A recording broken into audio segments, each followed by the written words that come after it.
Nós vamos estar falando um pouquinho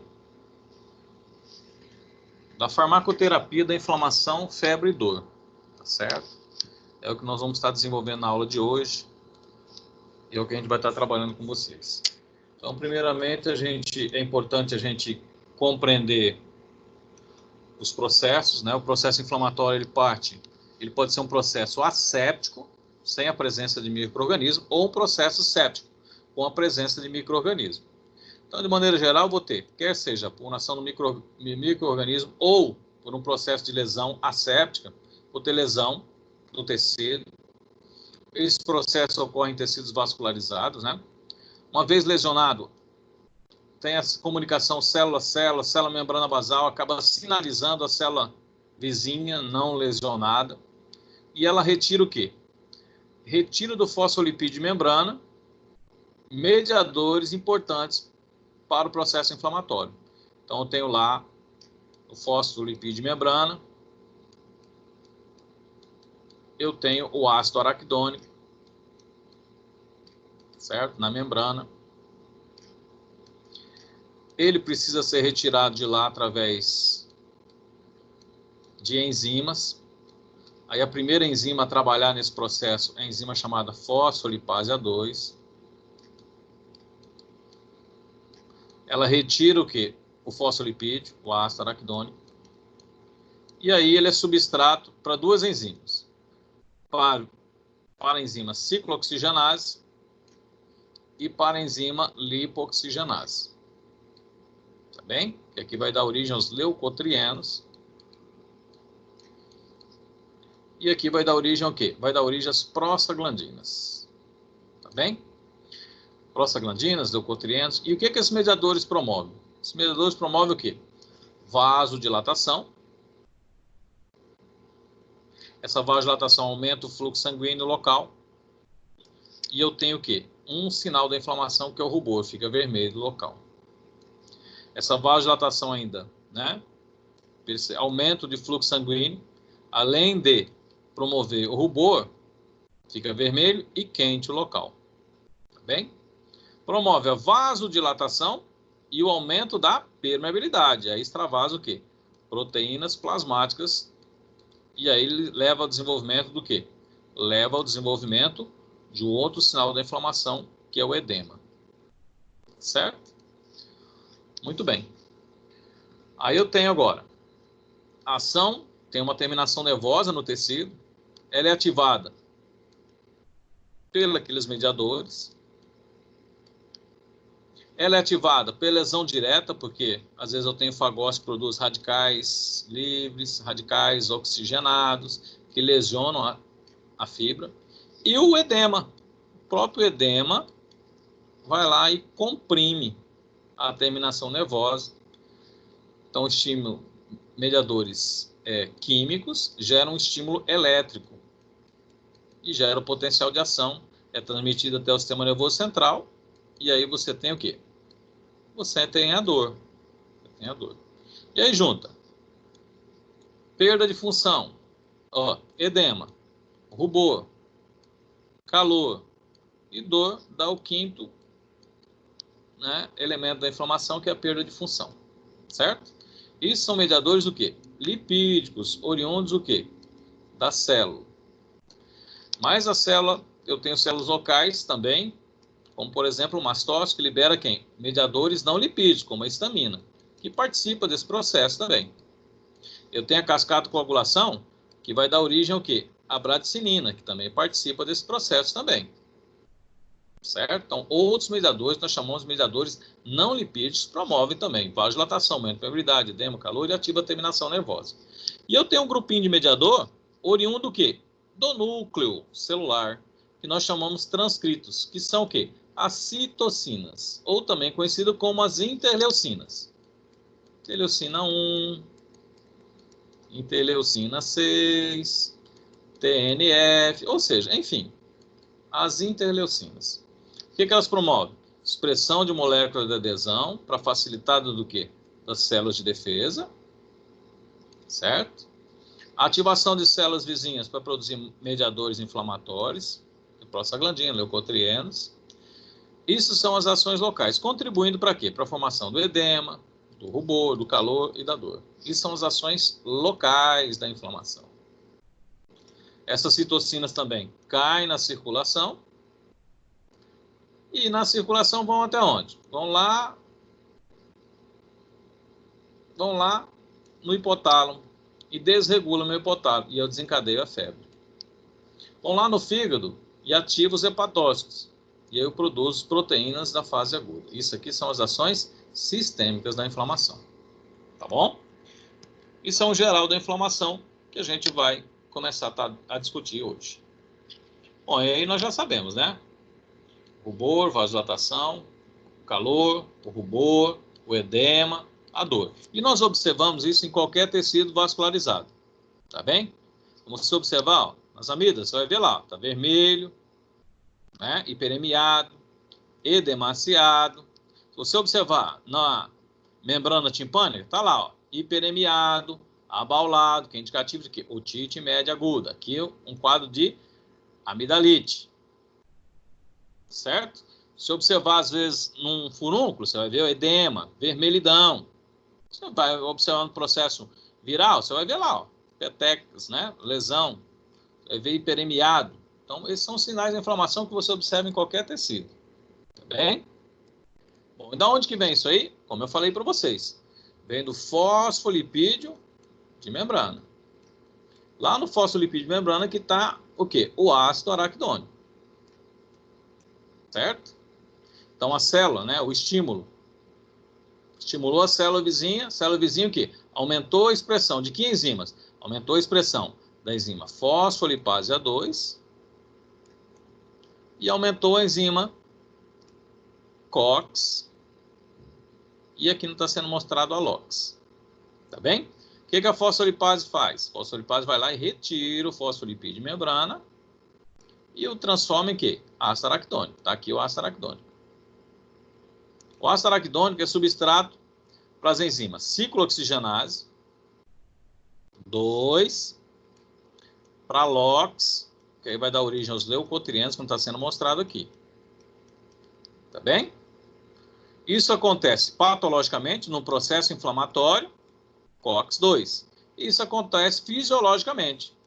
Você tem uma enzima que você produz essas substâncias que são endógenas também, que é a COX-1. Aí eu já começo a separar, então. Bom, transformou, então, nós chamamos do endoperóxidos cíclicos, ou seja, é um produto cíclico, é um subproduto, um produto intermediário, a palavra certa, que é PGG2 e PGH2, são intermediários. E aí, dependendo do tecido, ele tem uma enzima. Prostaciclina sintetase, ASE, a enzima. Tromboxano sintetase. Prostaglandina D2 sintetase. E aí nós vamos sucessivamente. Ok? Então, no processo alérgico, por exemplo, no mastócito, ele vai produzir mais o quê? Prostaglandina D2. Tá bem? Numa disminorreia, por exemplo, vai produzir mais o quê? Prostaglandina F2A-alfa e prostaglandina o quê? E2. Tá bem? Num processo, no vaso sanguíneo, vai produzir mais o quê? Prostaciclina. E assim sucessivamente. E a plaqueta vai produzir mais o quê? Tromboxano. Tá bem?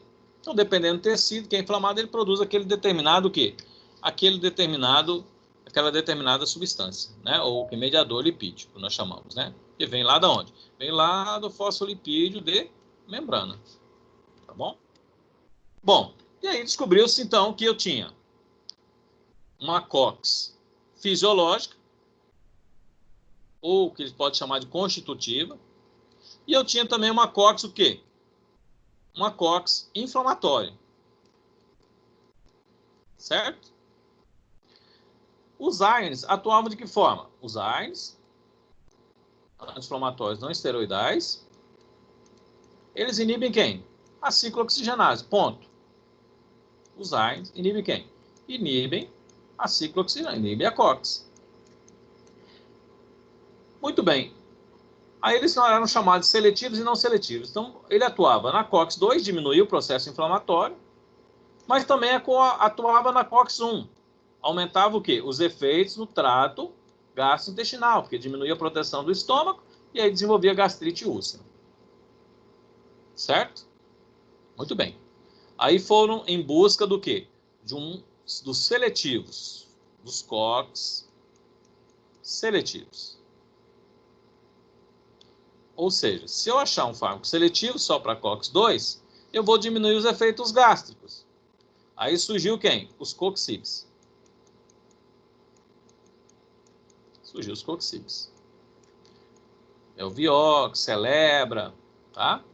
Isso aí. Bom, aí teve um abençoado também, verificou-se que tinha o quê? Além da COX indutiva, que seria inflamatória, presente no processo inflamatório, tinha também o quê? Uma COX constitutiva. O que seria uma COX constitutiva? Uma COX fisiológica.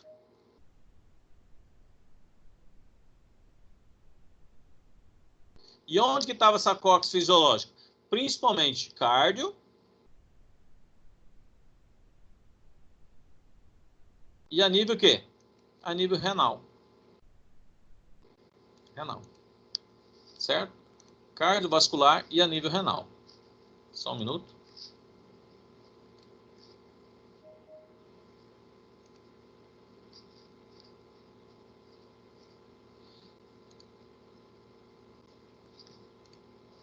Então, nós temos, então, uma COX inflamatória, né?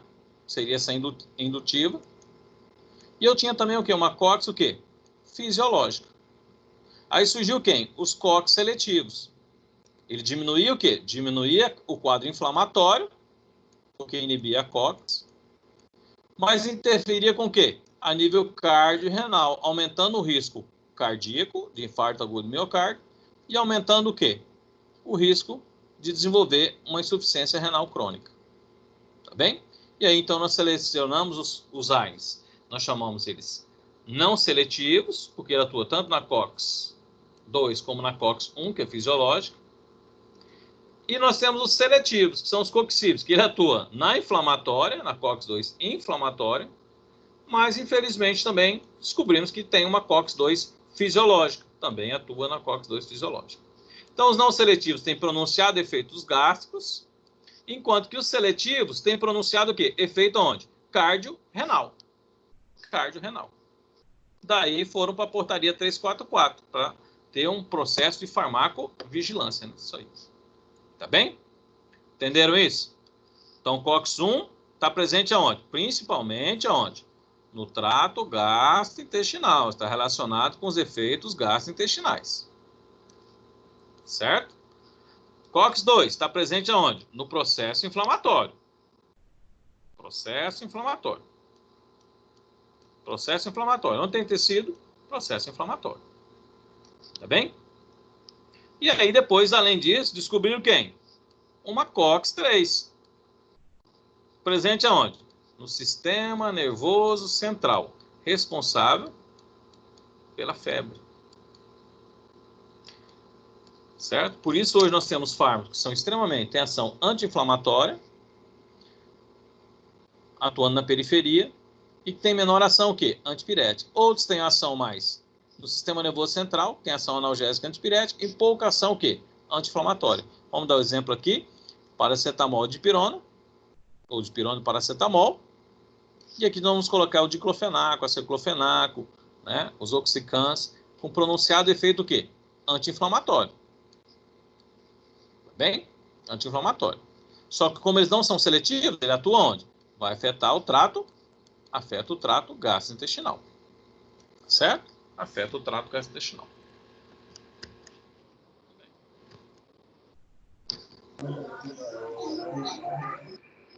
Microfone. Então, dessa forma, eu já consigo entender, ó. COX, eu tenho a COX-2, que participa do quê? Do processo inflamatório. Eu tenho uma COX-1 presente onde? No trato gastrointestinal, no TGI. Está relacionado com a proteção, proteção gástrica. Proteção gástrica. Ok? Que é a COX-1. Tem uma COX-2 fisiológica. Vou colocar aqui, ó. A COX-2 fisiológica. Vou colocar um Fzinho de fisiológica. Está presente onde? Cardiorrenal. Mantém o fluxo sanguíneo das coronárias e a nível renal. É fisiológica. E aqui eu tenho a patológica, do processo inflamatório. E tem uma COX-3 aonde? No sistema nervoso central. Vamos lá, COX-3 no sistema nervoso central. Ela é patológica também. Participa do processo da febre. Tá bem? Então, eu tenho AINES que são mais seletivos, tem ação mais antipirética. Eu tenho AINES que não são seletivos, que tem ação anti-inflamatória, mas influencia no trato gastrointestinal. Então, vamos colocar uma seta aqui assim, para lá e para cá. Tem AINES que diminui o processo inflamatório, mas também afeta quem? Afeta também tanto o fluxo sanguíneo cardíaco como o fluxo sanguíneo renal. Certo? Então, nós temos essas situações onde eu tenho a COX-1 fisiológica, a COX-2 patológica, a COX-2 fisiológica e a COX-3 patológica no sistema nervoso central. Tá bem?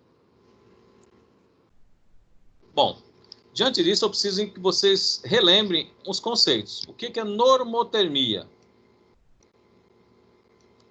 Normotermia é quando eu tenho minha temperatura corporal a 37 graus e a temperatura do meu termostato hipotalâmico, lá no hipotálamo, o quê?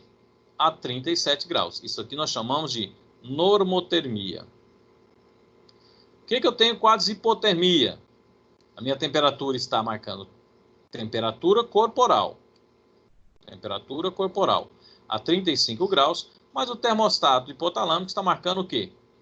37 graus, normal. Isso aqui são situações de afogamento, frio, né? Situação, de repente, se perdeu no Alpe, né? E aí acaba desenvolvendo quadros de hipotermia. Certo? Tem situações de hipertermia, são aquelas maratonas que às vezes acontece, onde eu tenho o trabalho muscular ou o ganho de calor, de repente o cara ficou no sol quente, né? Aumentou a temperatura dele, então ele está com um quadro de hipertermia, ou seja, a temperatura corporal está marcando 39 graus e o quê? A temperatura do termostato está o quê? A 37 graus, ou seja, nessas situações o termostato está tudo o quê? Normal, fisiológico. E temos as situações de febre, onde a temperatura do corpo está aumentada a 38 graus e a temperatura do termostato hipotalâmico está alterada, ou seja, está marcando 39 graus. Por que ela está marcando 39 graus? Porque aquela citocina lá da unha encravadinha dele, a citocina, caiu na circulação no vaso, lá da unha inflamada, lá do furúnculo dele, você queira falar assim, ou da garganta dele, vamos colocar assim só para dramatizar. Caiu na circulação, foi aonde? Lá no sistema nervoso central, lá no neurôniozinho do sistema nervoso central, ok? Lá no tico dele. Induziu o quê? A COX-3, que produziu prostaglandina, que fez com que desregulasse o quê? O outro neurôniozinho responsável por quem? Responsável pelo controle da temperatura corporal. Ele marcava o quê? 37 graus. Passou a marcar o quê? 39 graus. Agora, então, quando eu tenho o termostato desregulado e a temperatura corporal aumentada, eu tenho um quadro de febre. Um quadro de febre. Por isso que, nessas situações de normotermia, hipotermia e hipertermia, não adianta utilizar o quê? Um AINES. Não adianta um AINES. Eu sempre pergunto aos alunos, olha, estou em um quadro de normotermia. Se eu tomar um AINES, eu vou baixar minha temperatura corporal? Não, porque o termostato não está desregulado. Aqui a mesma coisa na hipotermia. Ah, na hipertermia vai funcionar? Não, não vai funcionar. Aqui só vai funcionar com o quê? Com medidas físicas. O que são medidas físicas? É o quê? Compressa, banho de água gelada, o vento tocando o ar-condicionado para soprar, que é condução, convecção, né? E evaporação. Então, nessas situações, você vai fazer com que você perda o quê? Vai perdendo calor do corpo. Porque o seu termostato não está desregulado, então não vai resolver. Agora, num quadro de febre, aí sim, o termostato está desregulado, aí você vai utilizar um AINES. O que o AINES vai fazer? De preferência, que tem mais ação o quê? Seletivo para COX-3, dipirona, paracetamol. Ele vai inibir quem? Vai inibir a COX. Se inibe a COX, diminui a prostaglandina. Aí o termostato hipotalâmico volta a marcar o quê? Volta a marcar os 37 graus, normal. E aí o que acontece? Aí a sua temperatura corporal está acima do termostato hipotalâmico, daquela transpiração. Aí você vai perdendo calor novamente, por quê?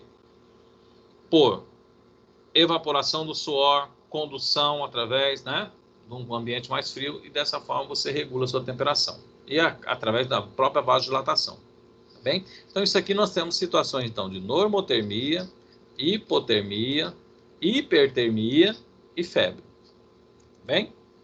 Então, meu termostato tem que estar desregulado. Ele só vai estar desregulado se a COX-3, prostaglandina, né, desregular ele.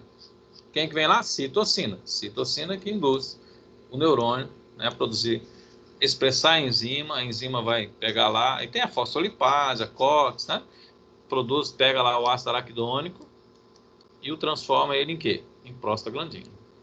Tá bem? Aí eu desencadeio febre. Ou seja, eu tenho que desregular o meu termostato através do quê? De prostaglandina, COX-3. Tá bom? Aí aqui é só conceituando, né? O que são pirógenos? Pirógeno gera calor, não é isso? Aí nós temos pirógeno endógeno e exógeno. Uma endotoxina, né? Um pedacinho da parede da bactéria, nós chamamos de lipopolissacarídeos, é uma endotoxina. Ela gera o quê? Gera febre. Tá bem? Então ela gera febre. Ok? Vai lá e desregula o termostato. E tem o que nós chamamos de pirógeno endógeno. Quem são os pirógenos endógenos? Pirógeno endógeno são as citocinas. Tá bem? São as citocinas. Produzidas lá no foco inflamatório, certo? Que vão lá no sistema nervoso central e desencadeia o quê? Desencadeia a febre.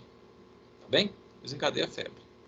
Então, pirógeno exógeno é um pedacinho daquela parede na qual o macrófago vai fagocitar, fagocita aquilo ali e produz as citocinas. Então, o pirógeno exógeno leva à produção do pirógeno endógeno. Tudo bem? Pirógeno exógeno não é meu, não é meu. É da bactéria. Pedacinhos da parede bacteriana. O fagócito fagocita. Coloquei o macrófago, pode ser o neutrófilo, fagocita e produz as citocinas. Aqui é pirógeno endógeno. Tá bem? Pirógeno endógeno. Então tá lá, ó.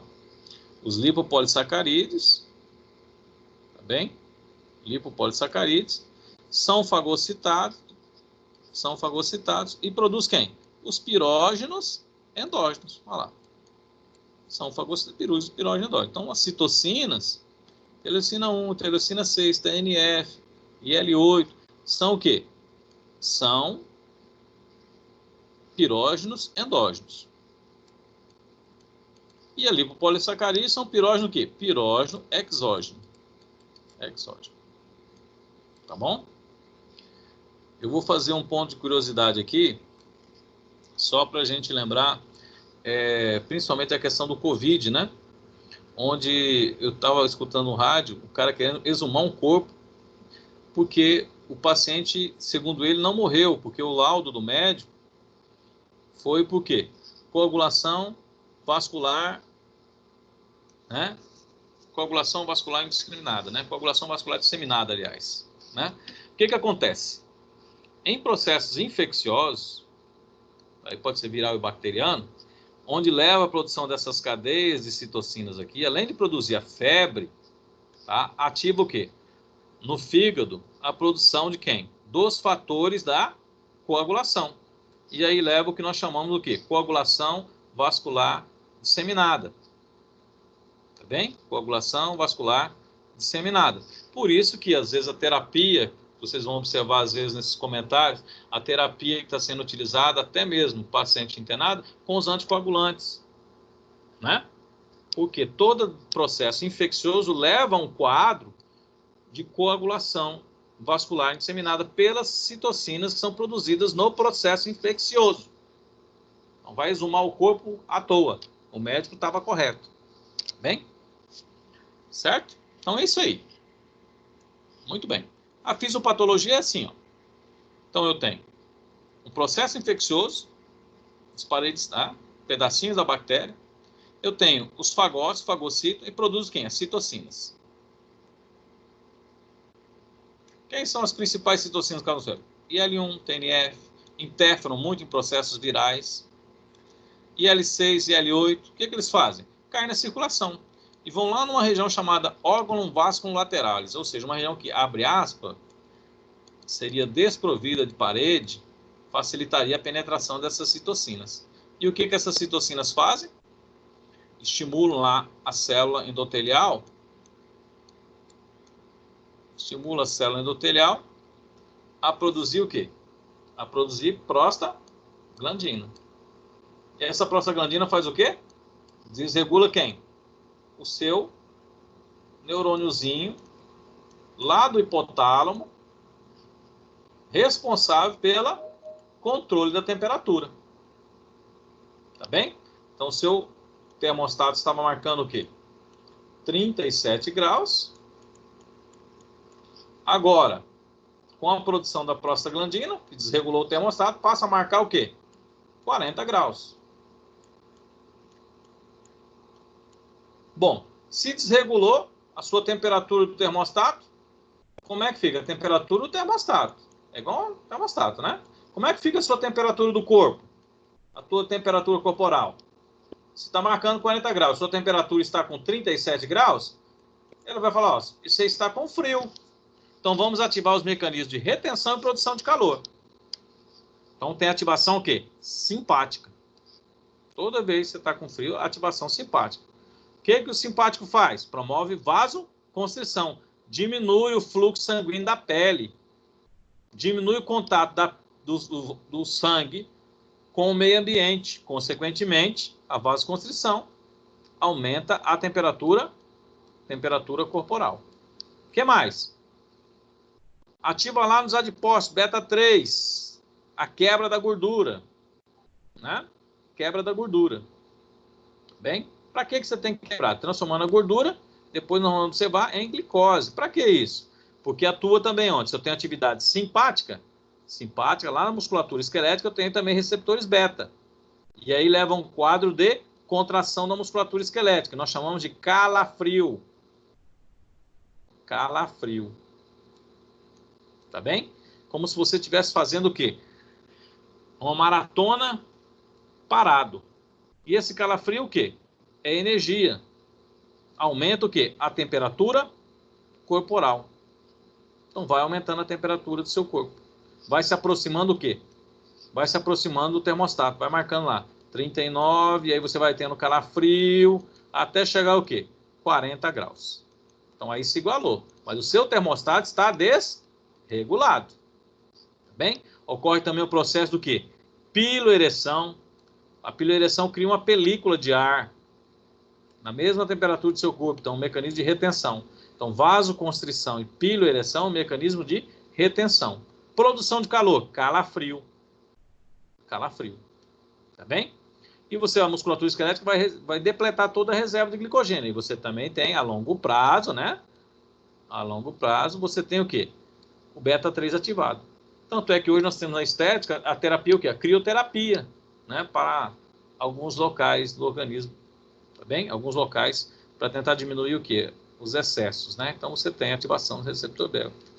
A crioterapia. Consequentemente, vai aumentando a temperatura. E quando a temperatura, né, do seu corpo ultrapassa, está marcando 41 graus, mas o termostato está marcando 40, aí ativa o quê?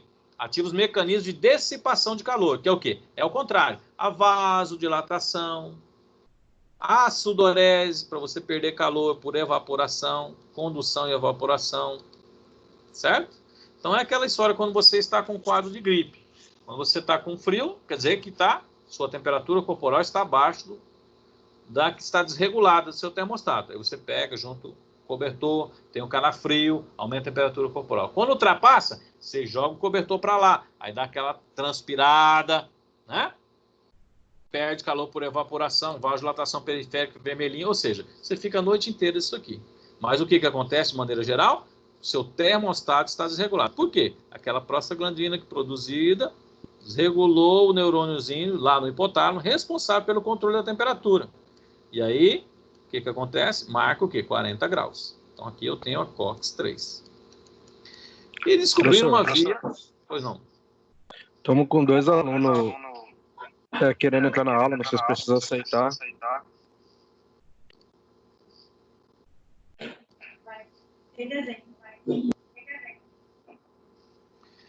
Então, a via, o que eles chamam de via dependente de produção de prostaglandina, ou seja, depende da produção de prostaglandina para desregular o termostato. E tem uma via produzida principalmente por 2 citocinas, a IL-8 e a MIP, né?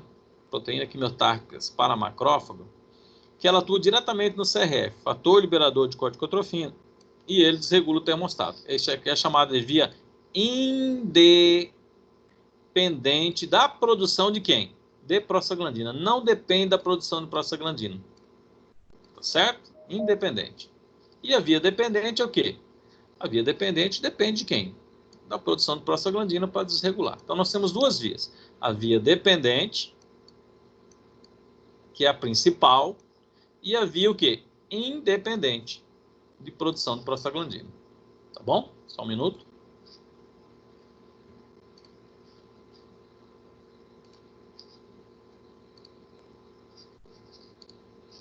Certo?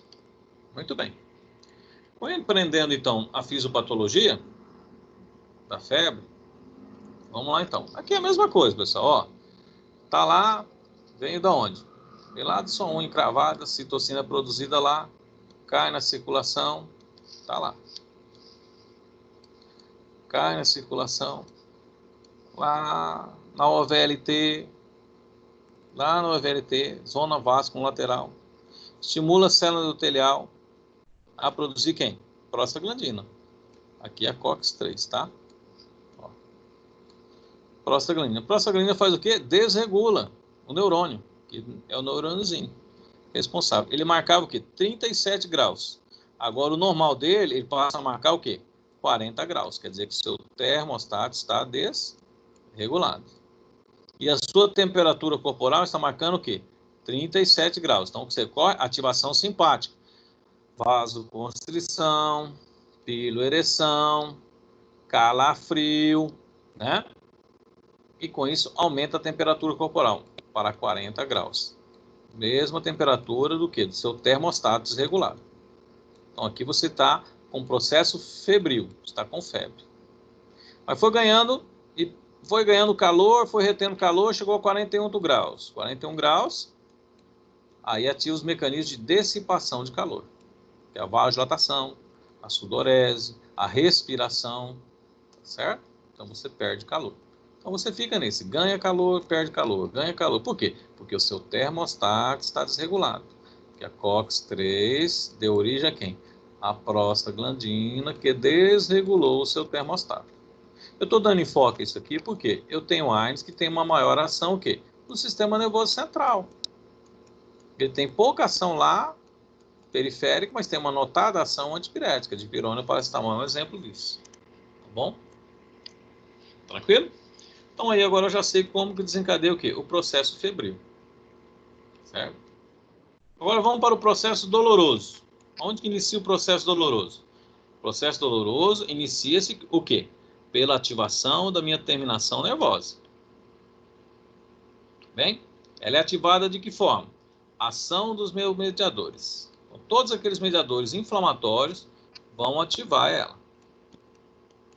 Outro mecanismo, lesão direta. Então, produtos da fagocitose, radicais oxigenados. Quando eu falo radicais oxigenados, é ânion superóxido, é água oxigenada que é produzida pelo próprio neutrófilo. Destrói a terminação nervosa. E outra coisa é o quê? A compressão. O próprio edema vai comprimir a terminação nervosa. Tá bem? Vai fazer com que ela entre sódio nela e gere o quê? Um potencial de ação. Tá bem? Então, aí nós temos, ó, a bradicinina que vem da cascata de coagulação, a histamina que vem do mastócito residente, a serotonina que vem das plaquetas ativadas, íon potássio, ácido lático que dá acidificação do processo inflamatório, óxido nítrico, substância P que é da própria terminação circunvizinha, terminação nervosa, ali vizinha do lado, que não foi lesionada. E as principais nomes da enfoque é o quê? As prostaglandinas. Tá bem? Então, o que elas vão fazer? As prostaglandinas vão o quê? Ativar a terminação nervosa. Tá bem? Vão ativar essas terminações nervosas. Moçada, vamos combinar, é o seguinte, a aula é procurar chegar no horário correto para não ficar interrompendo a linha de raciocínio aqui. Tá bem? Certo? Então, tem lá as prostaglandinas sensibilizando as terminações nervosas. Aí nós temos duas terminações, fibras do tipo A e fibras do tipo C. E conduzem isso até onde? Até a medula. Então, independente, está aqui, ó, terminação nervosa. Elas vão se ligar a determinados receptores. Então, dá prostaglandina, bradicinina, tá bem? Substância P, vão se ligar nos seus respectivos receptores. E vão promover o quê? Abertura do canal de sódio. Sódio é íon positivo. Vai ficando o quê? Positivo. Vai gerando um potencial de ação. Então, gera o potencial de ação aqui. Conduz até onde? Até a medula espinhal, depois da medula até o sistema nervoso central. Aí, ó, vamos lá. Vamos amplificar. Ó. Então, vamos lá agora lá na terminaçãozinha nervosa. Então, tá lá. Olha lá. Bradicinina, prostaglandina. O que eles fazem? Se ligam nos seus receptores. E o que esses receptores fazem? Quer seja direto ou indiretamente, ó, promove o quê? Abertura dos canais de sódio. Sódio é um íon positivo. Então vai ficando o quê? Positiva fibra. Gera o quê? O potencial de ação. Tá bem? Então tá lá. Gera um potencial de ação. E isso é conduzido até onde? Até o corno dorsal, ó. É chamado de, né, corno dorsal da medula. Corno dorsal. Tá bem? Então parece dois chifrinhos, daí é chamado corno dorsal da medula. Então chega nas lâminas, que eles chamam de lâminas de Rexet, no corno dorsal da medula. Tá bem?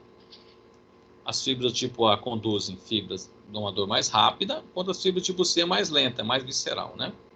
Por que é rápida? Porque tem bainha de mielina. Então, ó, fica positivo aqui, aí já pula lá, positivo aqui.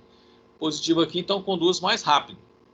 A fibra do tipo C, ela é amielínica, A de negação. Tá bem? Então, abrir o canal de sódio tem que ficar positivo toda ela. Por isso que ela é mais milésimos de segundo, mais lenta do que a fibra do tipo A delta. Tá bom? Então, aqui está um resumão, ó. Então, eu tenho a lesão, processo inflamatório, gera os mediadores.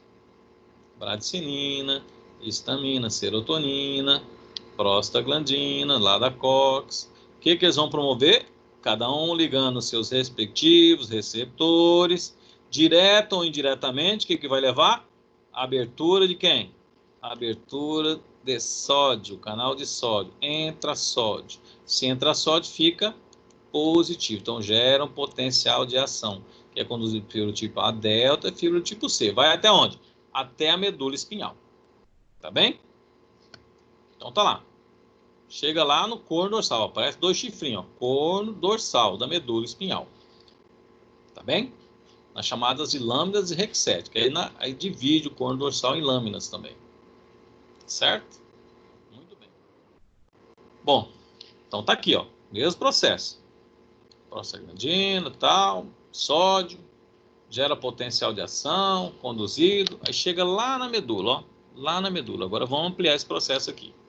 Então o estímulo veio da onde, ó? Veio lá da medula periférica. Certo? Lá da medula. Tudo bem? Tranquilo?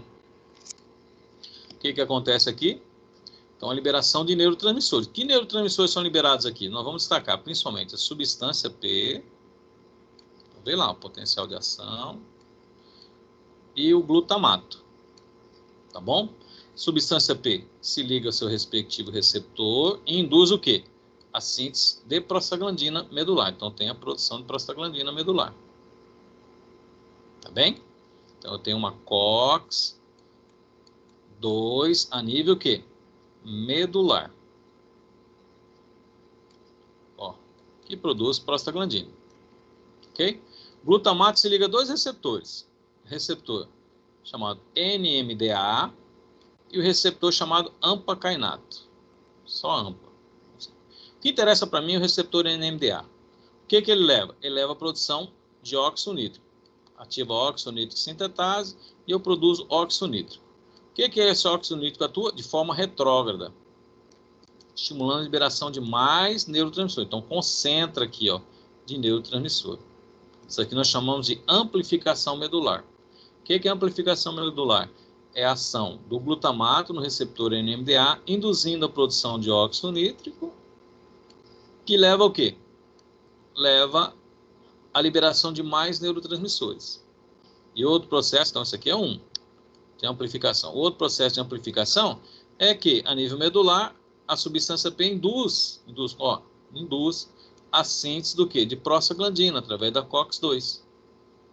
Por isso aqui nós temos um AINE chamado cetoprofeno, que além de ele diminuir a COX-2 lá no processo inflamatório, lá no PI, atua também aonde?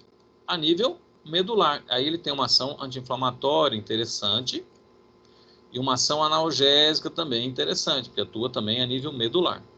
Tem uma ketamina que bloqueia o quê? Aí já é analgésico, né? Bloqueia os receptores NMDA.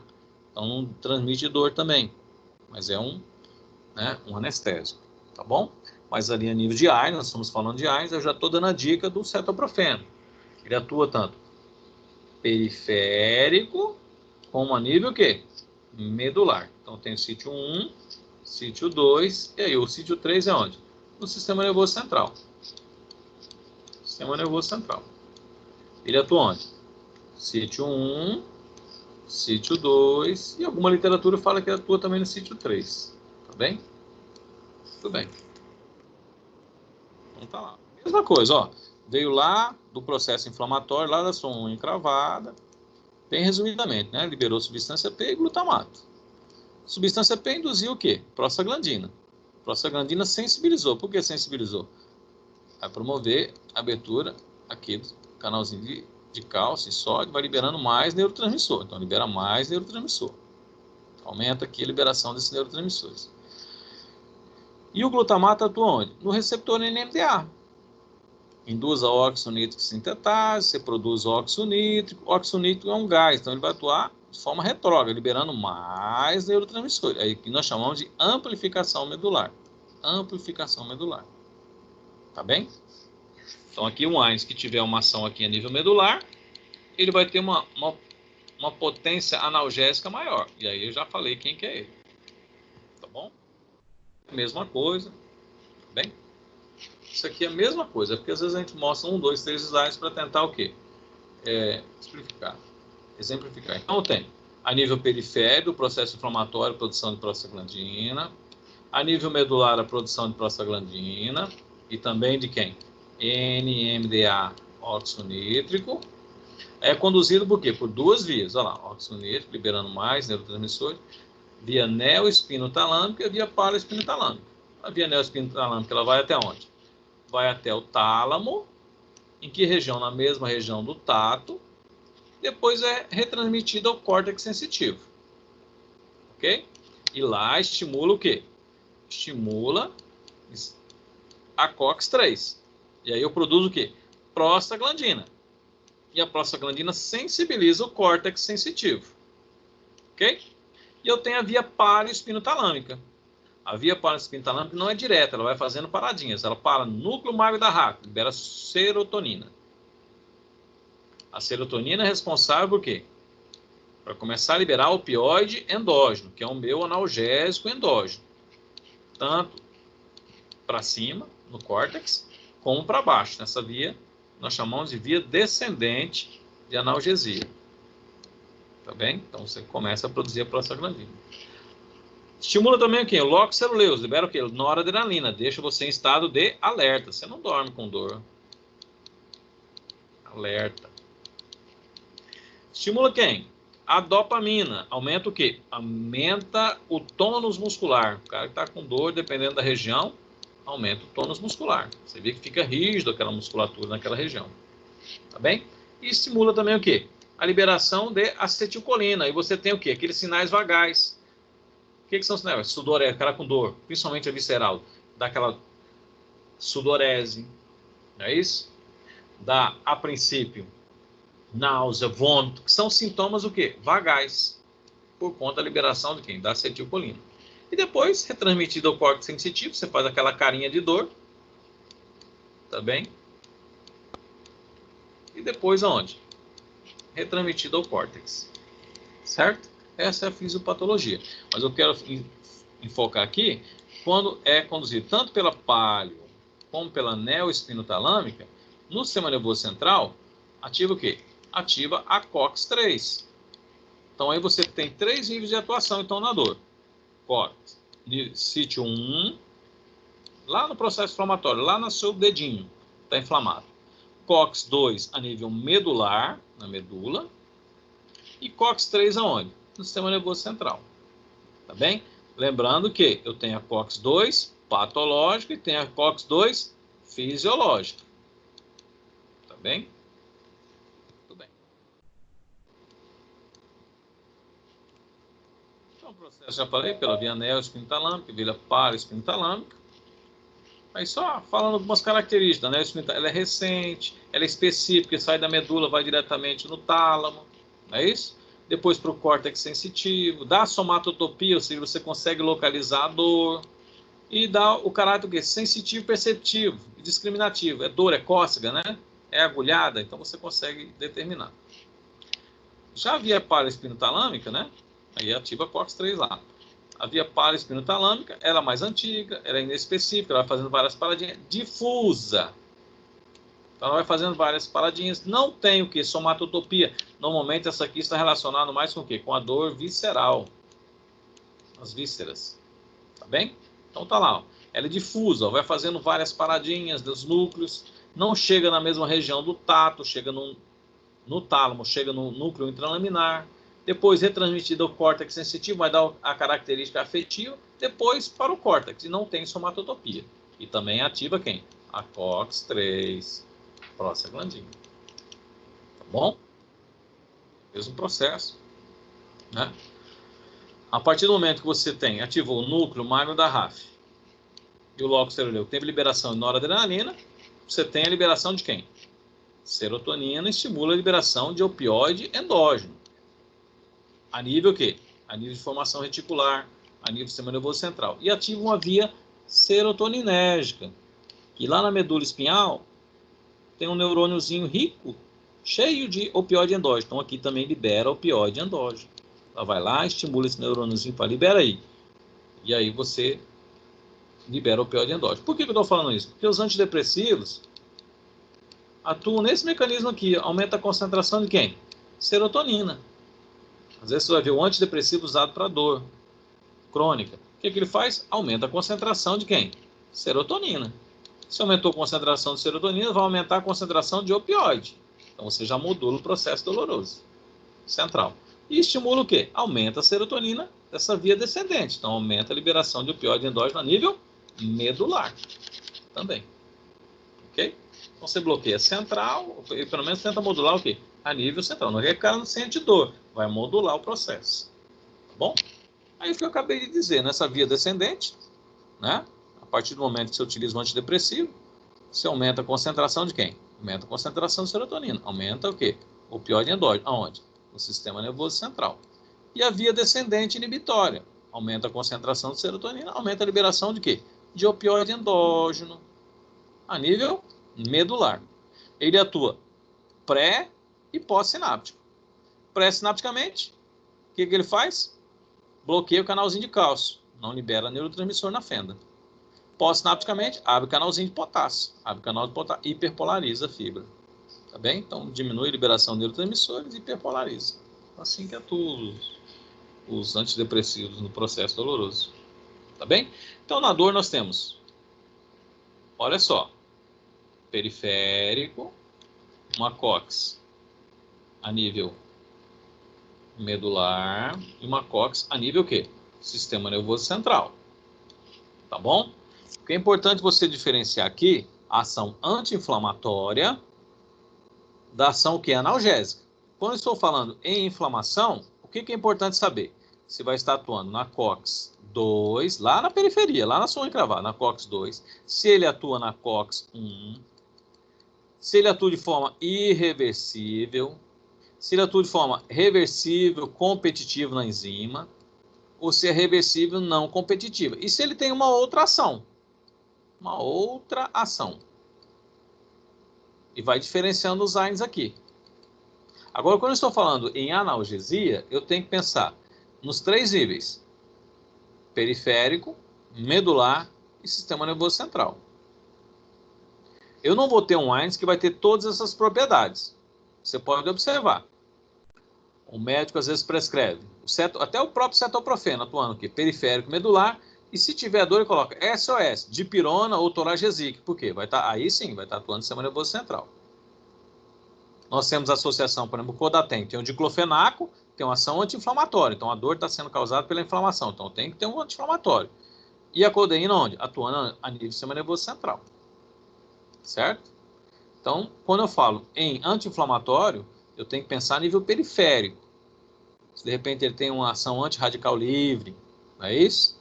Se ele tem uma ação anti-prostaglandina, compete com a prostaglandina, tá certo? Aí sim, se ele atua de forma reversível, irreversível, reversível, competitiva, aí é ação anti-inflamatória. Quando eu estou falando em analgesia, ele tem que pensar em 3 níveis: periférico, medular e central. Tá bem? Tá lá. Então, quando você fala em inflamação, você tem que pensar só a nível o quê? Periférico. Quando você fala em inflamação, processo inflamatório, que todo AINES tem ação anti-inflamatória, analgésica e antipirética. Agora, quando uns vai ter mais, outra menos. Agora, quando você está falando em ação analgésica, então você tem que pensar, ele vai estar diminuindo mediadores ali, periférico, ou vai estar atuando a nível medular, ou vai estar atuando a nível do sistema nervoso central. E quando eu estiver falando em ação antipirética, eu vou estar pensando onde? Estou falando a ação dele aonde? No sistema nervoso central.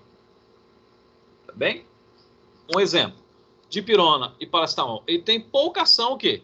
Anti-inflamatória. Mas tem notado ação o quê? Antipirética. Por quê? Penetra mais no sistema nervoso central. Agora vamos pensar o diclofenaco. Ele tem uma ação o quê? Anti-inflamatória excelente. Porque atua onde? Perifericamente, lá na inflamação. Reversível, competitiva. Se distribui pelos líquidos sinovial. Então, utilizado o quê? Perifericamente. Então você tem que pensar nesses níveis, né, de atuação quando se falar em dor e quando falar em inflamação. Inflamação periférica. Febre central. Dor periférico, central e medular. Aí você consegue brincar, né, com os AINES, né, trabalhando os princípios ativos e entender a prescrição. Né? Entender a prescrição. Porque às vezes o médico fala assim, isso aqui é anti-inflamatório, isso aqui é um analgésico.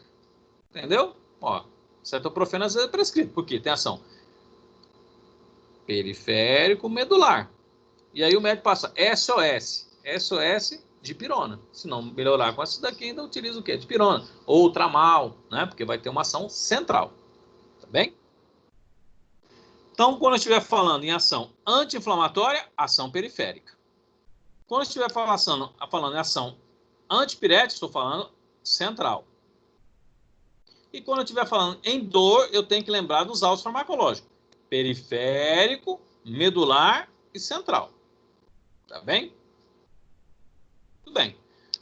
Então, é importante saber também, quando eu estou falando, então, ação anti-inflamatória, primeiramente, aonde que ele atua e é de forma seletiva. Se é na COX-2 patológica, tá bem? Se ele é seletivo ou não. Seletivo ou não. Se ele atua tanto na COX-2 como na COX-1, que são os não seletivos. Então, ó, não seletivos. Ele atua tanto na COX-1 como na COX-2. Os seletivos atuam onde? Na COX-2, na inflamação. Mas eu tenho a danada COX-2 fisiológica. Mas deixa ela aqui quietinha. Então tá lá, seletivos para COX-2. Então, de que forma que ele atua? Então, se ele é seletivo ou não, e de que forma que ele inibe o quê? A COX. Se é uma inibição irreversível, certo? Irreversível.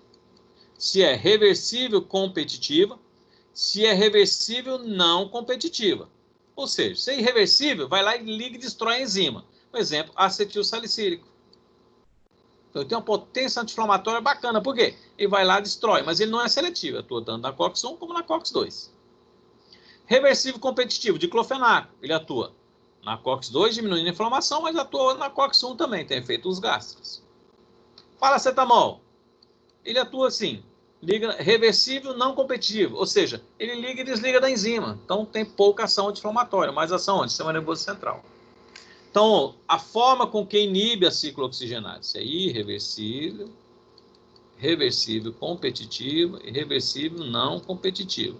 Se tem alguma outra ação, ou seja, inibir radicais livres lá na inflamação ou inibição da lipoxigenase. Isso vai diferenciando o quê? Os AINES. Tá bem? Então tá lá. Primeiramente, você saber se ele é seletivo ou não, COX-1, COX-2, COX-3, a forma com que ele se liga na enzima, se é irreversível, se é reversível competitivo e reversível não competitivo. E se ele tem outra ação, tá bem? Se tem outra ação. Então tá lá. Se é irreversível, reversível competitiva e reversível o quê? Não competitiva. Tá bem? E se tem outra ação, ó, inibindo radicais livres, oxigenados, né? Inibe a lipooxigenase, isso aí lhe confere outras ações anti-inflamatórias. A farmacocinética distribui determinados tecidos e aí vai. São plus, né? O básico é isso. O básico dele é o quê? Inibir a enzima causadora da inflamação, a COX-2. Depois, tem que saber se é irreversível, reversível, competitivo, não competitivo. E se ele tem outra ação? Se ele tiver outra ação, é o plus, é o ar-condicionado que ele vem, é o vidro elétrico, e aí vai. Tá bem? Então tá lá. O cetoprofeno, por exemplo.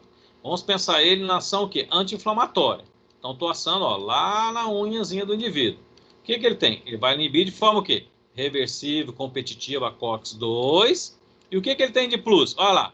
Ele também inibe o quê? A lipooxigenase. Então, vou diminuir a produção não só de prostaglandinas, como também de leucotrienos, porque pela via da LOX. Então, isso é um plus que ele tem. Então, ele confere uma ação anti-inflamatória maior. Então, quando eu estiver falando em analgésico, eu tenho que lembrar os alvos periférico, medular e central. Tá bem? Vamos lá, então. Vamos falar um pouquinho do derivado paraminofenol. Ó, começa a agrupar todo mundo, hein? Começa a colocar cada um dos seus grupos. Paraminofenol. É conhecido também como acetaminofeno. Nos Estados Unidos é conhecido como acetaminofeno. E aqui é paracetamol, ou paraminofenol. Então ele atua de forma reversível não competitiva, tem uma açãozinha aprisionamento de radicais livres, mas a ação dele mais aonde? No sistema nervoso central. Por quê? Perifericamente, a produção de radicais oxigenados e nitrogenados acaba inativando ele pelo processo inflamatório. Então ele tem ação mais o quê? Analgésica e antipirética, porque no processo inflamatório esses radicais inativam ele. Então, ele é utilizado principalmente em dores moderadas, dismenorreia, mialgia, mais o que? Ação analgésica e antipirética. Ele atua onde? Mais na COX-3, no sistema nervoso central. Tá bom?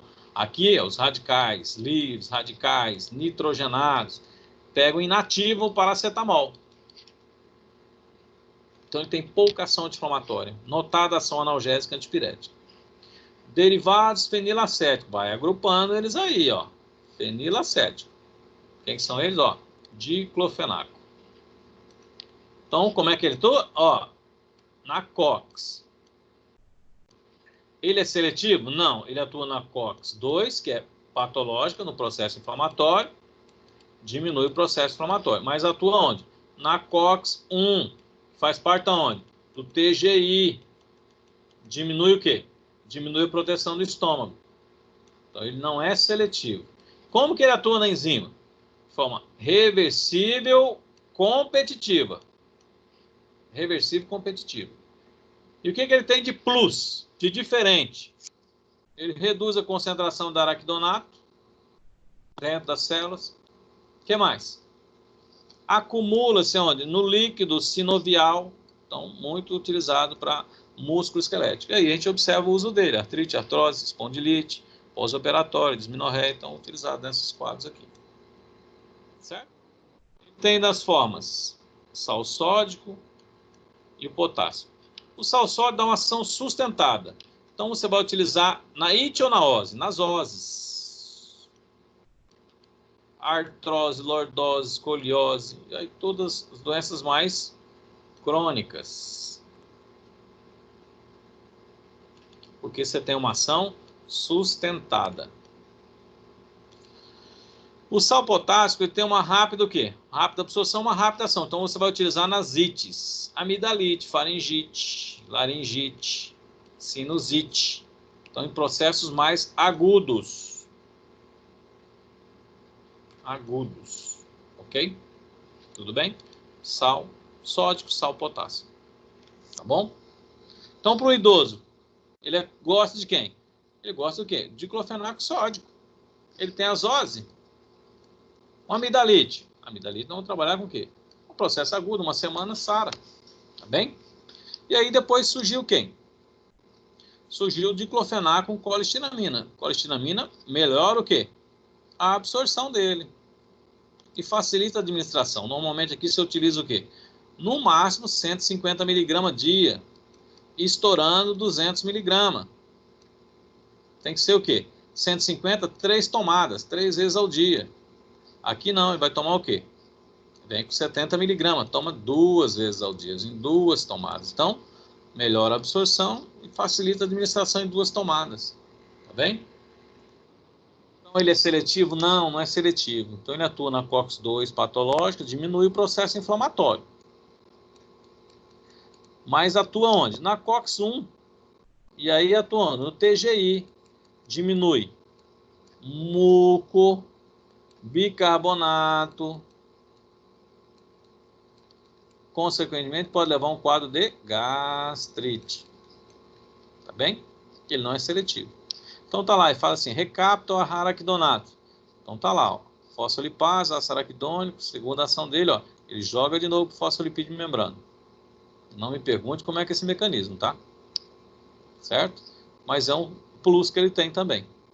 E se distribui onde? No líquido sinovial, ou seja, nas articulações, né? Consequentemente, utilizado nos músculos esqueléticos. Bom, eu vou colocar aqui, ó, existe um lançamento agora, que é o aceclofenaco. O que ele muda?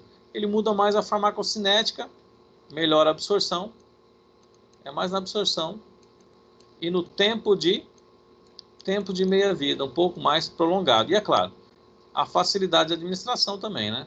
2 vezes a tomada, em 2 vezes por dia. Tá bem? Então, melhora a absorção. 2, tempo de meia-vida mais prolongado. 3, e tem um quarto que é a concentração nos líquidos sinovial. Ele é mais rápido, né? No líquido sinovial. Tá bom? É o Proflan, é chamado de aceclofenaco. Também um derivado do diclofenaco. Vamos agrupando. Derivados indolacéticos, ó. Indolacético. Os acéticos aqui. Né? Indolacético. O indol. Quem que nós temos? O indocide. Ou conhecido como indometacina. Olha aqui. Eu tenho que saber, de novo, se ela é seletiva ou não. E a forma com que ela se liga na enzima. Lembrando, COX-1 fisiológica, COX-2 patológica. Ela atua de forma o quê? Ela não é seletiva. E ela atua de forma irreversível. Então ela atua na COX-2, diminui prostaglandina, diminui o processo inflamatório. Mas também atua na COX-1. Diminui quem? Diminui prostaglandina, diminui a proteção do estômago. Proteção do estômago. Então, desenvolve... Se você comparar, então, o diclofenaco, que é reversível e competitivo, e a indometacina, quem tem ação mais anti-inflamatória? A indometacina. Ela vai lá e destrói a enzima, vai lá e rebenta com ela. Quem tem pronunciado efeito gástrico? A indometacina. Também porque atua de forma irreversível. Então, atua lá de forma irreversível, tem um plus, ó. Dizem a literatura, no Patrícia Anthony, que atua de forma o quê? Inibe também fosfolipase A2. Então, é um plus. É um plus que ela tem. Então, além de inibir a ciclooxigenase, inibe a fosfolipase A2. Ponto. Certo? Muito utilizado em dor de origem neoplásica. Dor de origem o quê? Para paciente que tem CA. Também são usadas nessas situações também. Então, tá lá, indometacina atuando. COX-1, COX-2. Então, diminui o processo inflamatório, mas também pronunciado efeito gástrico. E inibe a fosfolipase A2. Então, você diminui, né, a retirada do ácido araquidônico do fosfolipídio de membrana. Tá bem? Mas se você observar, a ação dela é o quê? Periférica. Periférica.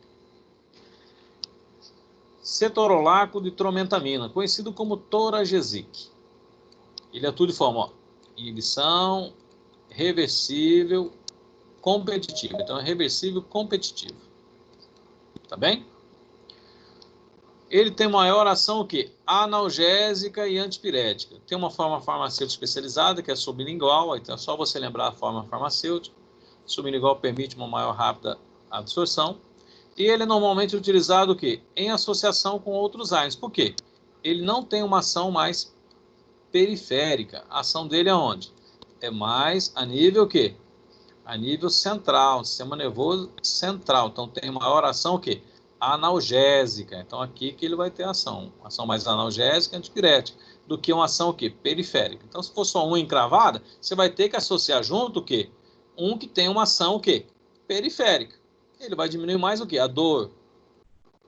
Por isso que às vezes ele é utilizado como coadjuvante, né? O médico prescreve lá um oxicam, um meloxicam, né? um cetoprofeno, que tem uma maior ação periférica, diminui o quadro inflamatório, e ele como SOS para diminuir o processo da dor. Tá bom? Então ele não é seletivo, ele atua mais aonde? Mais no sistema nervoso central, na COX-3, sistema nervoso central. Tem mais ação analgésica e antipirética.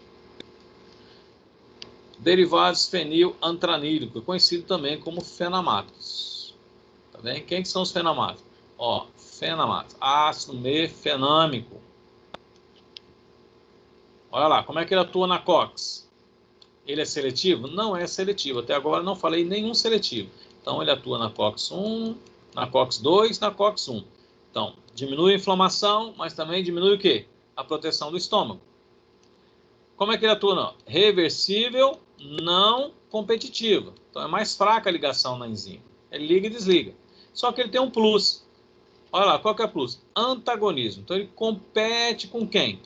Com as prostaglandinas E2 e F2-alfa, que estão presentes aonde? Estão presentes na disminorreia.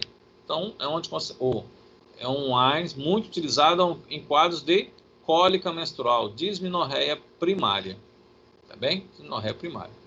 Então, ele atua na COX-2, diminuindo o processo inflamatório, tem uma ação anti-inflamatória legal, utilizado para enxaqueca também. Só que ele tem um plus. Qual que é o plus dele? Lá no útero. Tá bem? Compete lá com as prostaglandinas, não deixa as prostaglandinas se ligar. Então está lá o ácido mefenâmico.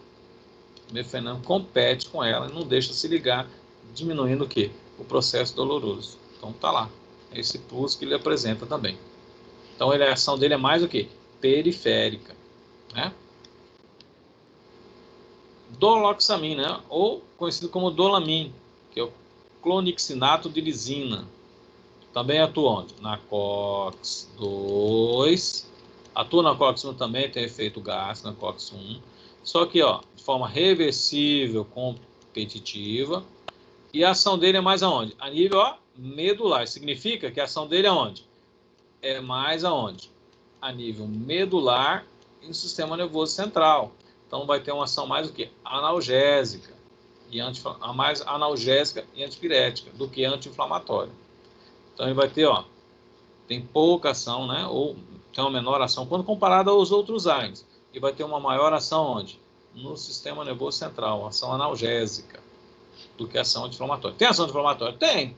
Mas se você comparar com outro, o cetoprofeno, meloxicam, piroxicam, tenoxicam, ele vai ter uma maior, esses outros que eu citei, vai ter uma maior ação anti-inflamatória periférica. Ele vai ter uma maior ação onde?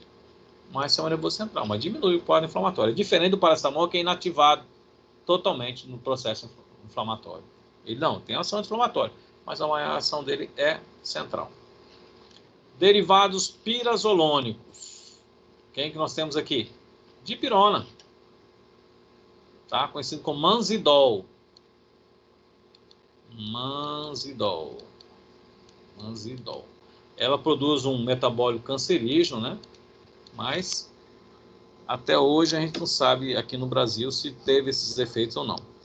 A ação dela é mais analgésica e antitérmica. Então a ação dela é onde? No sistema nervoso central. Atua na via dependente de produção de prostaglandina, que desregula lá, aquela via da COX, produção. E na via independente, lembra lá? Competindo com a IL-8. Então a via o quê? Não dependente de prostaglandina. Então daí notada a ação antipirética. Baixa rápido. Tá bem? Antipirética e analgésica. Analgésica também. Então atua onde? Na COX-3 do sistema nervoso central. Não tem ação o quê? Anti-inflamatória. A ação dela é o quê? Analgésica e antipirética. Tá bem? Um outro derivado nós temos quem? A fenilbutazona. Tá certo? Ela tem é uma potente ação anti-inflamatória, então atua na COX-2 periférica, tá bem? Atua na COX-1, faz um buraco no estômago, igual a indometacina. Ó, reversível competitiva, então reversível competitiva. Interfere com, a nível renal, com os eletrólitos, então pode levar a um quadro de edema, tá certo? Mas tem o quê? Diminui a reabsorção de ácido úrico, então, em contrapartida, tem o efeito uricosúrico, ou seja, diminui o ácido úrico. Então, seria um fármaco ideal, né, para o paciente que está com artrite gotosa, porque ele diminui, né, a reabsorção, facilita a excreção, mas leva a fazer um buraco no estômago. O efeito gástrico dela é muito pesado, né? Então, tá lá. Olha lá. Trombocitopenia e anemia plástica. Então, pelos efeitos, né, tóxicos dela, foi caindo em desuso. Também foi caindo em desuso. Então, a ação dela é o quê? Mais periférica. Diminui o processo inflamatório e também interfere com o quê? Com TGI. Faz um buraco no estômago do indivíduo. Tem uma ação uricosúrica. Lembra lá, ó, ácido úrico. Mas também leva o quê? O edema, porque mexe com eletrólito. Tá bem? Então, paciente com insuficiência cardíaca, congestiva, renal, crônica, nem pode passar perto disso aqui, nem da bula. Nem lê a bula. Derivados do ácido propiônico. Quem é que nós temos? Aí vem o AINES do farmacêutico, né? O ibuprofeno. Tá bem? O ibuprofeno. Ele atua de forma reversível competitiva, então atua na COX-2, mas também atua na COX-1, tem efeito gástrico, né? Então tá lá. Tem um plus que ele fala que estabiliza a membrana lisossomais lá da célula do fagócito, menor, então diminui a produção de radicais livres, radicais oxigenados, estabilizando lá. Utilizados em processos agudos também, ó. IT, dismenorreia, né? Artrite gotosa, podendo estar trabalhando isso aí. Ok? Tá lá o ibuprofeno, a ação dele o que? É mais periférica. Tem ação antipirética? Tem também, tem ação, porque todo AINES tem ação analgésica, antipirética e antitérmica. Mas uns são mais, outros menos. Dipirona mais analgésica e antitérmica. Certo? Diclofenaco mais ação anti-inflamatória. E aqui o ibuprofeno ele tem ação mais o que? Anti-inflamatória e tem uma ação também, sistema nervoso central também. Mas não se compara ao paracetamol e a dipirona. Tá bem? Ainda nesses derivados, nós temos quem? O naproxeno. Naproxeno nós temos, né? Atua na COX-2 e atua na COX-1. Quando eu falar COX-1, pessoal, agora já está... Eu vou falar em TGI. Diminui muco bicarbonato, que é a principal reação dos AINES. né, o efeito gástrico. Então, COX-2, inflamação, por enquanto. Então, dores moderadas, atua de forma reversível e competitiva, muito utilizado o quê? Em doenças músculo-esqueléticas e tecido mole. Inflamação, doença inflamatória pélvica, bursite, tá bem? Pode ser utilizado ele. Tem ele também no sal naproxeno simples e ele na forma de sódio. O sódio, o que ele tem? Uma rápida absorção, e aí eu tenho uma rápida ação. Então, você quer um efeito mais rápido, trabalha com sal sódio. Tá bem? No naproxeno. Observe que é diferente do diclofenaco. Tá bem? Ele tem ação periférica, anti-inflamatória periférica. Na COX-2, inflamatória, diminuindo o processo inflamatório. E em processos músculo-esqueléticos, utilizados em tendinites, bursite, tá bem? Mialgia, fibromialgia, cólicas menstrual, doença inflamatória pélvica, né? Pode ser utilizado o naproxeno. Tá bem? E aí chegamos no plus, né? Cetoprofeno. Ele atua de forma o quê? Olha lá.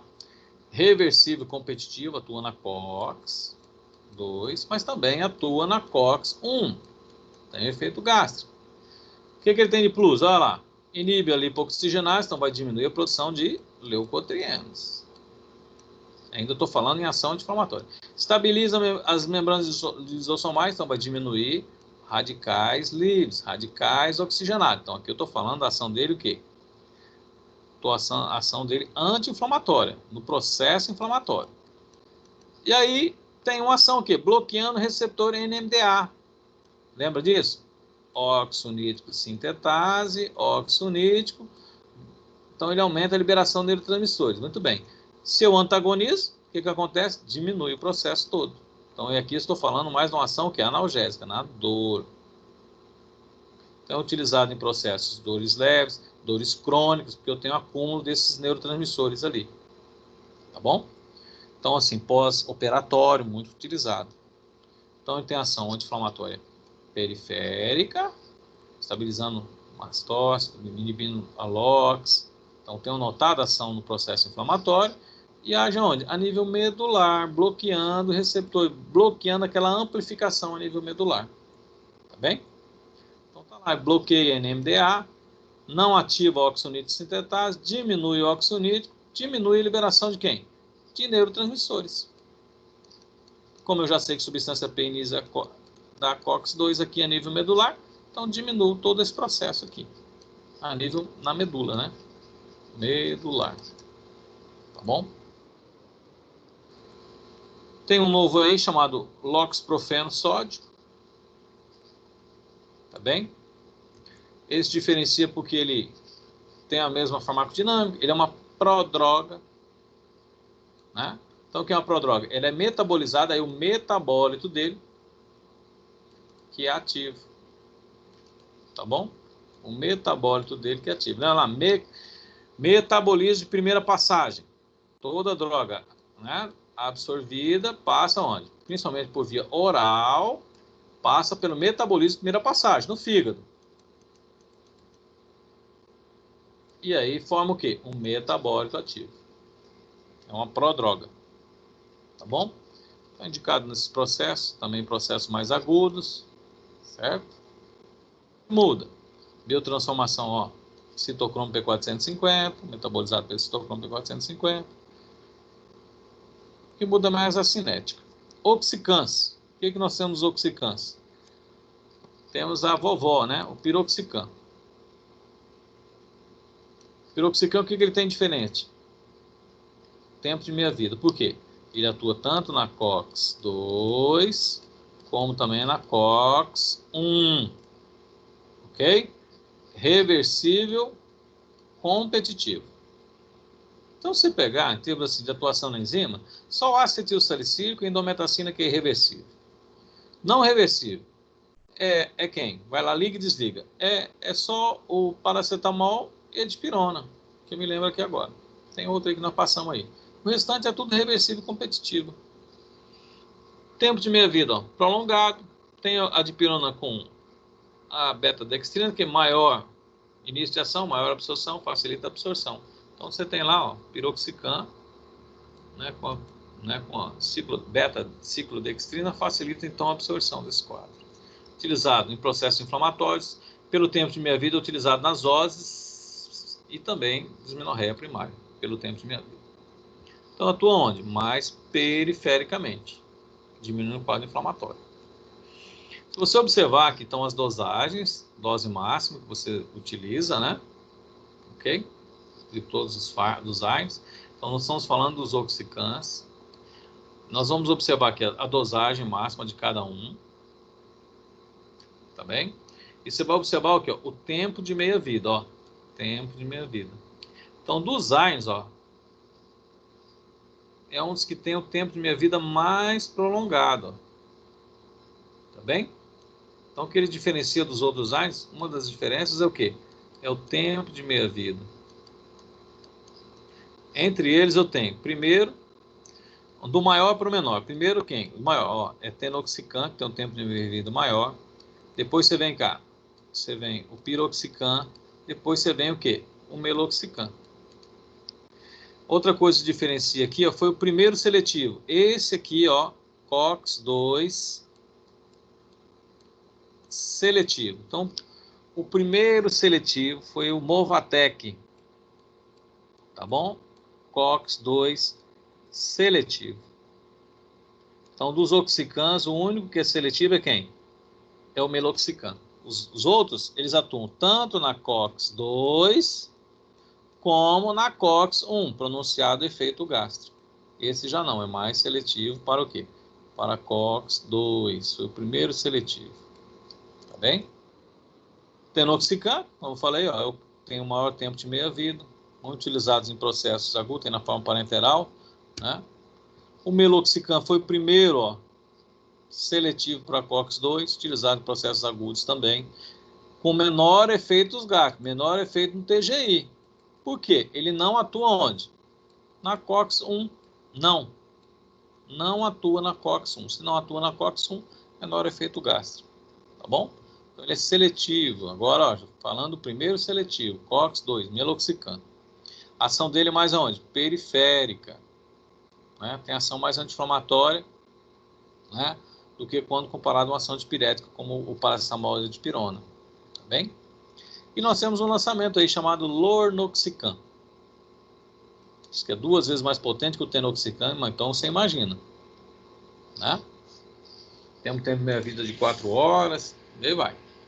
Só que ele também não é seletivo, né? Então ele causa tanto inibição da COX-2 como da COX-1. Então ele não, a COX-2 não é seletivo. E a COX-1. Tá bem? Então tem efeito TGI aqui. Tá bem?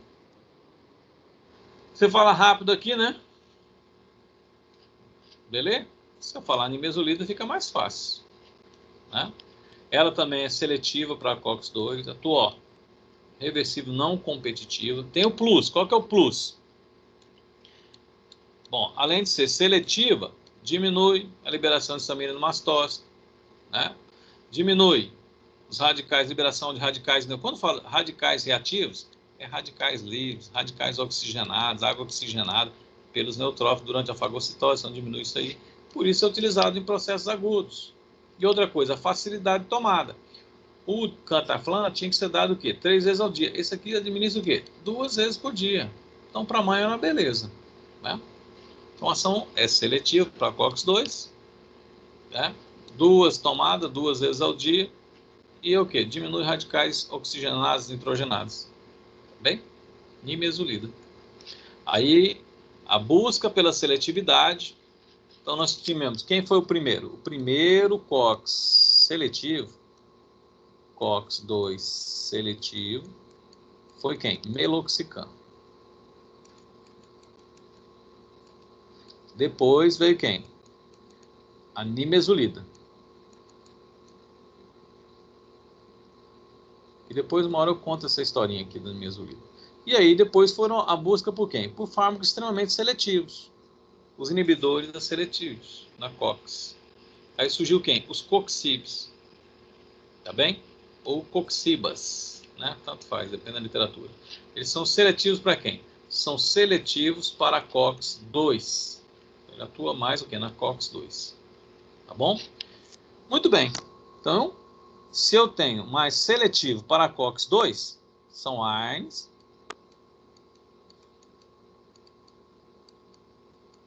seletivos para COX-2, diminui o quê? O processo inflamatório.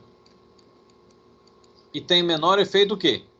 Menor efeito no TGI, menor efeito gástrico.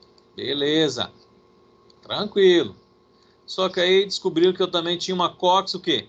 Constitutiva. Fisiológica. Fisiológica. Fisiológica. Presente aonde? A nível renal e a nível o quê? Cardíaco. Na circulação. Cardíaco. Então, cardio, renal. Certo? Então, descobriu-se que a utilização desses ARNs seletivos diminuiu o quadro inflamatório. Mas também diminuiu a produção de quê? Prostaglandina a nível renal e a nível cardio.